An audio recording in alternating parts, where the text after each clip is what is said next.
Әлемдік деңгейдегі ескіден келе жатқан мерез, жемқорлық мәселесі мұсылман елдерінде де белең алып отыр. Сондықтан да бұқара жұртшылықтың көкейлерінде ислам жемқорлық турасында не дейді? Шариғатта жемқорлық мәселесі қарастырылған ба? Жемқорлыққа қарсы аяттар мен хадистер бар ма деген сұрақтар туындайды. Ислам діні жемқорлыққа қарсы іс-қимылды жеке тұлғалық және ұжыммен бірлесе жүзеге асырып келеді. Сондай-ақ шариғаттағы жемқорлықтың үкімі харам, яғни үзілді кесілді тыйым салынған.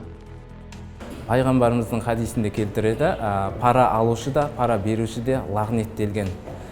Яғни кез келген әр адам өзі жеке тұлға ретінде даму үшін, ұрпағының болашағын ойлау үшін адал жолмен, адал ризықпен азықтануы керек.